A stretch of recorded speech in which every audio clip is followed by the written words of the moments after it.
ආයුබෝවන් මම මානෙල් ගමගේ අද අපේ රෙදි පින්තාරු පිළිබඳ තුන්වෙනි පාඩමට ඔබ සැම සාදරයෙන් පිළිගන්නවා.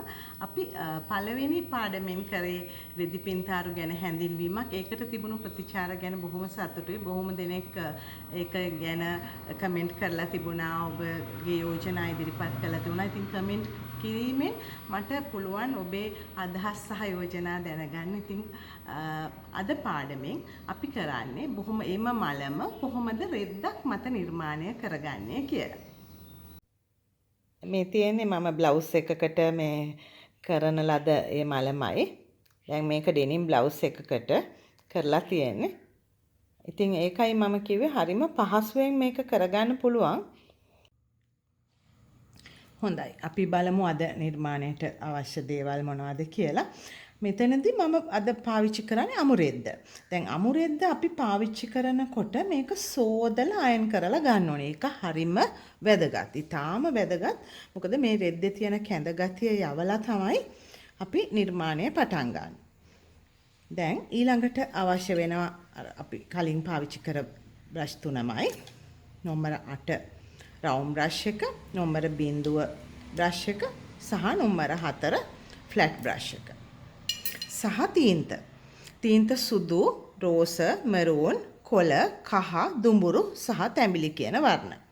දැන් මම මේ රවුම් බ්‍රෂ් එක පාවිච්චි කරනවා.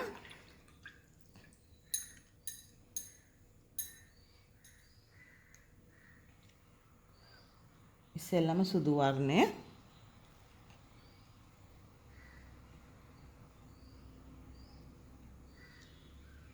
රෝස වර්ණය සහ මරූන් වර්ණය. දැන් පොඩ්ඩක් බ්‍රෂ් එක අපි සෝදලා ගත්තා. දැන් මේ සුදු සහ රෝස. දැන් මේ බ්‍රෂ් එකේ සුදු සහ රෝස තියෙනවා. අපි කාඩ් එකදී කළා වගේමයි. දැන් මේ රෙද්ද මත අර එම ආකාරයටම කොහොම තිබ්බා.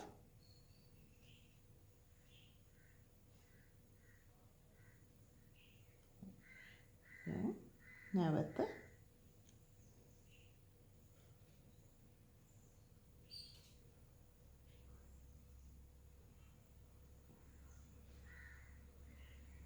වගේ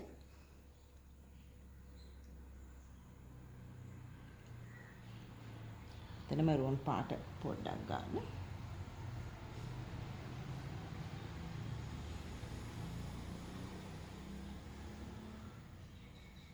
අර අපි කලින් කළ ආකාරයටමයි රෙද්ද මත කරනකොට රාමුවක් දා ගැනීම හොඳයි. නමුත් රාමුව දැමීම අත්‍යවශ්‍ය නැහැ. රාමුව නැතුව මෙහෙම පැතලි තැනක තියලා කරත් කමක් නැහැ. මොකද අපිට සමහර ඇඳුම් සඳහා කරනකොට රාමුවක් පාවිච්චි කරන්න අමාරුයි.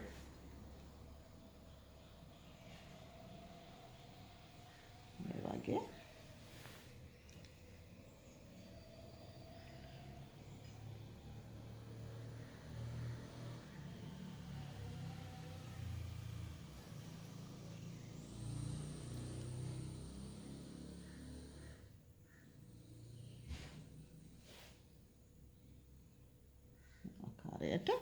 හරි. දැන් අපි මලක් කරගත්තා. දැන් නැවත බලමු කොහොමද පැත්තට හැරිච්ච මලක් කරගන්නේ කියලා.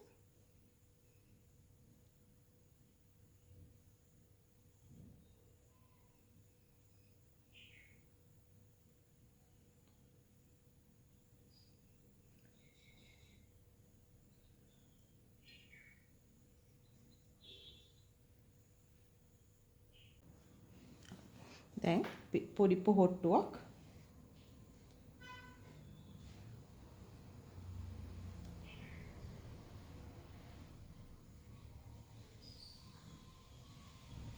මේ වගේ පොහොට්ටුව ඊට පස්සේ අපි තනි පොහොට්ටුව එක අපි පොඩ්ඩක් තද කරමු මරූන් පාට දාලා.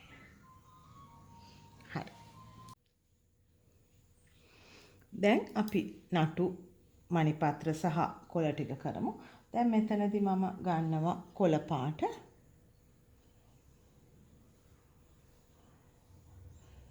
කොළයි කහයි පොඩ්ඩක් මිශ්‍ර කරලා කොළ හදා ගන්නවා. දැන් අපි වර්ණ මිශ්‍ර කර ගැනීමත් හරිම වැදගත්.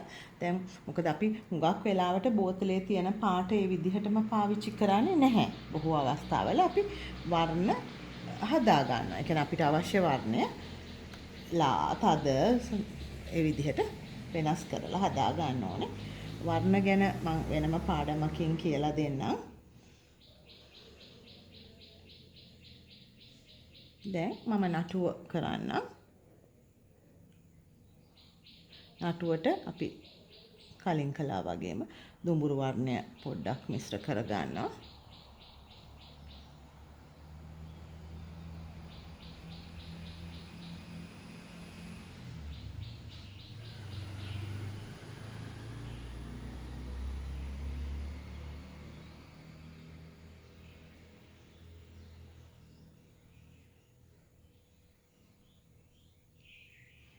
වගේ අපි නටු ටික දැම්මා.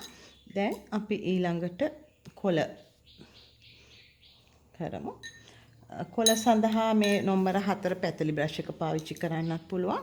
එහෙම නැත්නම් අපි මල් පෙති සඳහා පාවිච්චි කළ බ්‍රෂ් එක පාවිච්චි කරන්නත් පුළුවන්. දැන් එතන කොළ වර්ණය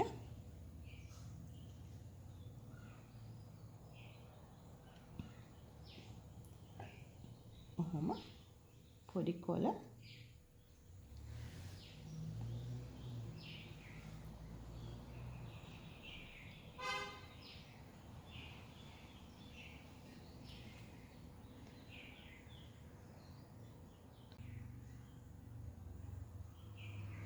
වගේ.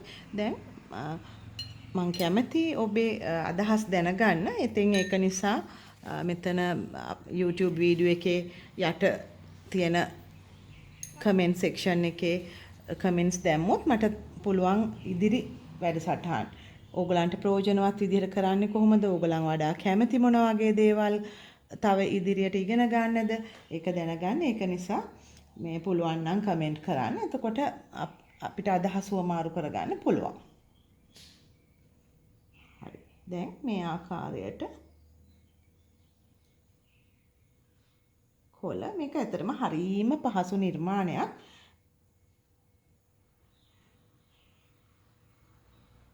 ඉතාම පහසුවෙන් මේ කරගන්න පුළුවන්.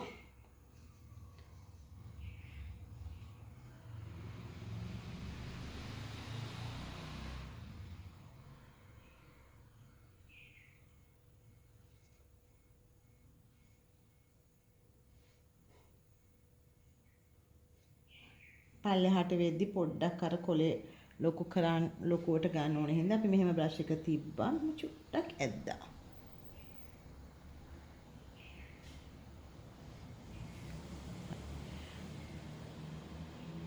ඊළඟට මලේ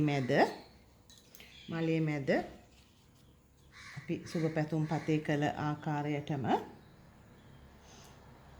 කහ වර්ණය අරගෙන මෙහෙම කුඩා තිත් තියනවා.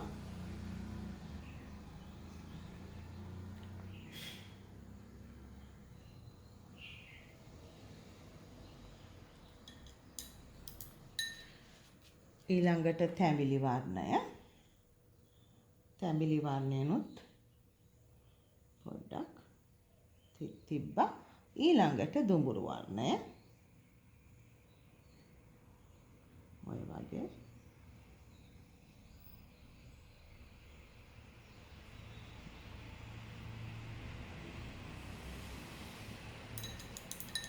හරි. දැන් අපි මේ මල නිර්මාණය කරගෙන ඉවරයි. බලන්න කොච්චර පහසුවෙන් ඉක්මනට කරාද කියලා. ඉතින් ඒවා මේක දැන් අපිට ඕනෑම දෙයක් සඳහා ඇඳෑතිරිලි, ඇඳුම්, කුෂන් කවර ඕනෑම දෙයක් සඳහා මේ විදිහට පාවිච්චි කරන්න පුළුවන්. වර්ණ ඔබට කැමති විදිහට පාවිච්චි කරන්න පුළුවන්. ඒ කියන්නේ අපිට දැන් මම මෙතන ගත්තේ සුදු රෝස සහ මරුන්. නමුත් කහ, තැඹිලි, රතු පාවිච්චි කරන්න පුළුවන්. දම් පාවිච්චි කරන්න පුළුවන්. ඒ වගේ ඔබට කැමති ඕනෑම වර්ණයක්. ඒ කියන්නේ තමුන්ගේ ගෙදරට කුෂන් කවරයක් කරනවා නම් ගෙදර බිත්ති කර්ටන් වල වර්ණය අනුව ගලපලා කරන්න පුළුවන්. ඇඳුමක් කරනවා නම් ඇඳුමේ පසුබිම් වර්ණය මොකද්ද ඒකට ගැලපෙන්න කරන්න පුළුවන්. ඉතින් ඒ ආකාරයට ඔබේ නිර්මාණයත් මේ විදියට කරගන්න.